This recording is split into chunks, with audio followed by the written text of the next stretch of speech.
सबसे पहले बात हो जाए आम मश्क 2021 की। पाकिस्तान को तनहा करने की भारतीय कोशिशें समंदर बुर्द हो गईं। पाकिस्तान की मेजबानी में आम मश्क 2021 भारतीय साजिशों का गला घोंट गई। दुनिया के 40 से ज्यादा अमन पसंद ममालिक पाकिस्तान के साथ खड़े हो गए। पाक बहरिया की आम मश्कें 2021 कराची में मनोड़ा के साहिल पर खुसूसी तकरीब हुई। अम मश्क 2021 के तीसरे दिन इंसदाद दहशतगर्दी की अमली मशकों का मुजाहरा किया गया। अम मशकों में आपको ये बता रहे हैं कि कनाडा, फ्रांस, जर्मनी, चीन, इटली, जापान और रूस की बहरी अफवाज शामिल हैं। सऊदी अरब, तुर्की, अमेरिका और बरतानिया भी अमन मश्क 2021 में शरीक हैं। और वज़ीर दाखिला शेख रशीद ने अपोजिशन को मुल्की सियासत की बारूदी सुरंगें करार दे दिया। वो कहते हैं कि इलेक्शन ओपन हो या सीक्रेट, बिकने वाला बिक जाता है। मौसम बदल गया है, पीडीएम भी अपनी सोच बदले। कानून के दायरे में लॉन्ग मार्च किया तो कुछ नहीं कहेंगे। शेख रशीद ने कहा, मौलाना फजलुर रहमान को हलवा खिलाने की पेशकश भी वापस ले रहा हूँ।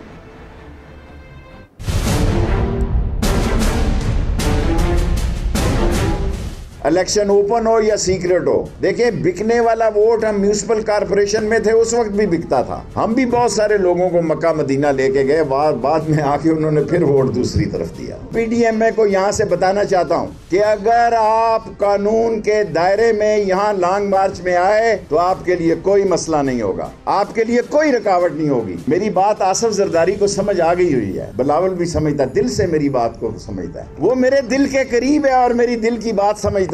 उसको पता है कि शेख रशीद सही कह रहा है। फजलुर रहमान साहब से कहा था मैंने, आओ मैं हलवा खिलाऊंगा, अब मैं वापस लेता हूं अपनी बात, मौसम बदल गया। आप भी अपने मामलात पर सारे सोचें।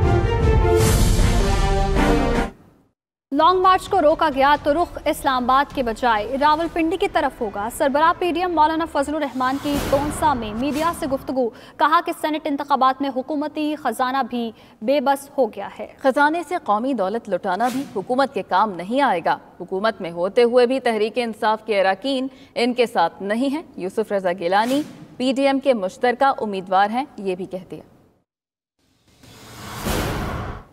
और सेनेट इलेक्शन में गहमा गहमी जोरों पर पहुंच गई। इलेक्शन कमीशन को 100 कागजात नामजदगी मौसूल हो चुके हैं। जनरल नशिस्तों के लिए 51, टेक्नोक्रेट के लिए 18, खवातीन के लिए 24, अक़लियती नशिस्त के लिए 8 कागजात नामजदगी जमा कराए जा चुके हैं। सेनेटर बनने के ख्वाहिशमंद कल शाम 5 बजे तक कागजात जमा करा सकेंगे।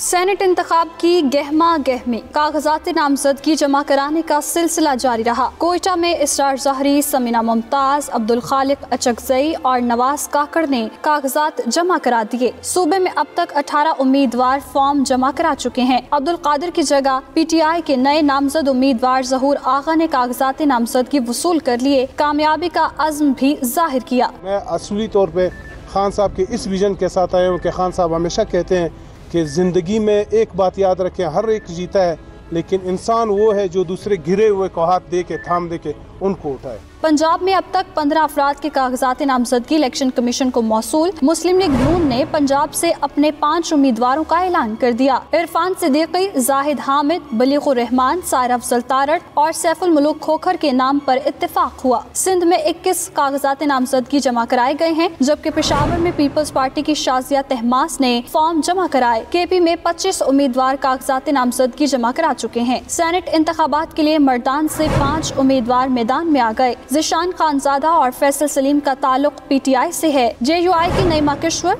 एएनपी के शौकत जमाल और जमात इस्लामी के अताउर रहमान का ताल्लुक भी मर्दान से है। सेनेट का इंतखाब और पैसे की रेल पेल अब तक लाजिम और मलजूम थी, मगर चित्राल के दूर उफ्तदा इलाके से एक आम खातून फलक नाज को हुक्मरान जमात की जानिब से सेनेट का टिकट मिला तो पैसे की चमक पर यकीन रखने वाले मायूस हो गए। और पार्टी के आम कारकुनों में ऐवान ज़ेरीन के बाद ऐवान बाला तक पहुंचने की उम्मीदें भी पैदा हो गई हैं। फलक नाज कैसे उम्मीदवार नामजद हुई, बता रहे हैं पेशावर से ज़ीशान काका खेल अपनी रिपोर्ट में। सेनेटर बनने के लिए करोड़ों रुपए दरकार होते हैं, मगर पाकिस्तान तहरीक इंसाफ के चेयरमैन इमरान खान ने मुतवस्सित तबके से ताल्लुक रखने वाली एक खातून फलकनाज को उनकी पार्टी के लिए खिदमात के एतराफ में सेनेट का टिकट देकर साबित कर दिया कि सेनेट का इंतखाब सिर्फ पैसे का गेम नहीं, पार्टी चाहे तो आम वर्करों को भी ईवान बाला तक पहुंचा सकती है। इसलिए फलकनाज अपनी नामजदगी पर खुश हैं। ये तो मेरे लिए एक एजाज की बात है। मैं आम सी वर्कर हूँ और एक आम सी वर्कर को खान साहब ने टिकट दिया है अपने वर्क के बुनियाद पे, और वो भी मलखंड की तारीख में पहली बार। फलकनाज ग्रेजुएट हैं और ताल्लुक अपर चतराल के दूरअफ्तादा इलाके तुरखो से है। वो चतराल में कुछ अरसा एक निजी स्कूल की टीचर भी रही। उन्हें नहीं मालूम था कि सेनेट में कभी उनको भी नुमाइंदगी मिल सकेगी। उन्हें उम्मीदवार नामजद किया गया तो वो खुद हैरान रह गई। मैंने 1 रुपया किसी को चाय तक नहीं पिलाए हैं, मैंने 1 रुपये भी नहीं लगाए हैं। पीटीआई गवर्नमेंट KPK की मैं मशकूर हूँ और खान साहब के मैं स्पेशल मशकूर हूँ। फलकनाज पहले पीपल्स पार्टी का हिस्सा थी। ताम 2013 को उन्होंने पाकिस्तान तहरीक इंसाफ में शमूलियत इख्तियार कर ली और 7 साल तक का सफर तय करने के बाद वो खवातीन विंग मलकंड रीजन की जनरल सेक्रेटरी बनी। अगर वो सेनेटर मुंतखब हो गई तो पूरे मलकंड डिवीजन से वो ईवान बाला की पहली खातून रुकन कहलाएगी। कैमरामैन अजमल खान के साथ जीशान काका खिद, 92 न्यूज, पेशावर। वज़ीर आला सिंध मुराद अली शाह का आइंदा माह सेनेट इंतखाबात में सरप्राइज देने और 10 नशिस्तें हासिल करने का दावा। वफाकी वजीर फवाद चौधरी कहते हैं कि ऐसा तभी मुमकिन है जब इलेक्शन में पैसा चलाया जाए, जबकि हलीम आदिल शेख वज़ीर आला के बयान को हॉर्स ट्रेडिंग का एतराफ करार देते हैं। कराची से रिपोर्ट देखिए। सरप्राइज दी नहीं जाती, सरप्राइज हो जाती है, बता के दी जाती है। जैसे बिल्ली को ख्वाब में छींचड़े नजर आते हैं तो बिल्ले को भी ख्वाब में छींचड़े नजर आ रहे हैं। सेनेट इंतखाबात की आमद सियासी जोड़ तोड़ भी जोर पकड़ने लगा। सीएम सिंध मुराद अली शाह के ऐवान बाला के इंतखाबात में सरप्राइज देने और सिंध से 10 सीटें लेने के दावे के बाद सियासी गर्मा गर्मी मजीद बढ़ गई। ये तो स्ट्रेटेजी अब मैं आपको इस वक्त तो नहीं बताऊंगा ना हम क्या करेंगे कैसे नहीं करेंगे। इंशाल्लाह ताला हम अपने सेनेटर्स को इलेक्ट करा लेंगे। कोई सरप्राइज देंगे इस मरतबा से? कोई सरप्राइज देंगे जैसे सदारती इंतखाबात में सरप्राइज दिया गया? आप 3 तारीख को शाम तक का इंतजार करें ना, सरप्राइज पहले थोड़ी दी, बता के थोड़ी दी जाती है। वफाकी वजीर फवाद चौधरी ने मुराद अली शाह के बयान पर सोशल मीडिया पर रद्द अमल दिया कि ऐसा तभी मुमकिन है जब दूसरी जमातों के मेंबरान को पैसों से खरीदा जाए, और यही वजह है कि PPP ओपन वोटिंग की मुखालफत और खुफिया पर जोर देती है। कायदे पे इख्तिलाफ से असेंबली हलीम आदिल शेख बोले, वजीर आला सिंध मुराद अली शाह को ख्वाब में छींचड़े नजर आ रहे हैं। उनका बयान दरअसल सेनेट इंतखाबात में हॉर्स ट्रेडिंग का एतराफ है। जैसे बिल्ली को ख्वाब में छींचड़े नजर आते हैं तो बिल्ले को भी ख्वाब में छींचड़े नजर आ रहे हैं, और ख्वाब देखने पर तो कोई पाबंदी नहीं है। हम नहीं कहते कि हम कोई सेनेट में सरप्राइज देना चाहते हैं या सरप्राइज देंगे। सेनेट में तभी हम चाहते हैं कि जिसका मेंबर उसी का सेनेटर, इसीलिए ओपन बैलेट के लिए गए। हलीम आदिल शेख ने सुप्रीम कोर्ट से इस एतराफी बयान पर सीएम सिंध के खिलाफ कार्रवाई की भी अपील की। ये भी कहा कि सिंध में PPP की करप्ट हुकूमत का खात्मा करके अवाम को सरप्राइज देंगे। सेनेट इलेक्शन के लिए स्पीकर कौमी असम्बली का तमाम ज़ेर हिरासत अरकान के प्रोडक्शन ऑर्डर जारी करने का फैसला। ज़राए के मुताबिक शहबाज शरीफ, ख्वाजा आसिफ और खुर्शीद शाह के प्रोडक्शन ऑर्डर जारी किए जाएंगे। स्पीकर को दरख्वास्त दे दी गई है। सेनेट इंतखाबात 3 मार्च को होंगे। 2 मार्च की शाम तक ज़ेर हिरासत अरकान को इस्लामाबाद पहुँचा दिया जाएगा। स्पीकर कौमी असम्बली असद कैसर ने अपोजिशन के तमाम इल्ज़ामात मुस्तरद कर दिए। कहा कि हल्फिया कहता हूँ, वीडियो से कोई ताल्लुक नहीं, वीडियो स्पीकर हाउस में नहीं बनी। इस्लामाबाद में जिस घर में ये सब हुआ, इदारों के पास तमाम सबूत मौजूद हैं। असद कैसर ने मजीद क्या कहा, आप भी देखिए।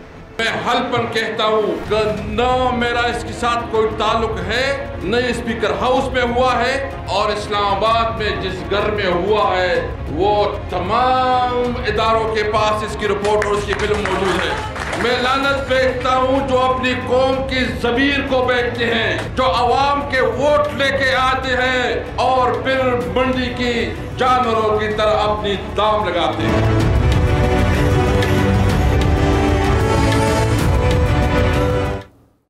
मरियम नवाज को कल के जलसे में अहलियान डस्का ने मुस्तरद कर दिया। फिरदौस आशिक अवान ने कहा, डस्का के अवाम चोरों के सहूलतकारों के लिए कोई नरम गोशा नहीं रखते। शर्मिंदगी मिटाने के लिए मरियम नवाज ने फिर इदारों को मुतनाज़ बनाया। मरियम नवाज ने ये नहीं बताया कि जिले सुबहानी पाकिस्तान कब आएंगे। मरियम नवाज कल कौम के बच्चों को उकसाती रहीं, मगर उनके अपने भाई पाकिस्तान के शहरी होने से इनकारी हैं।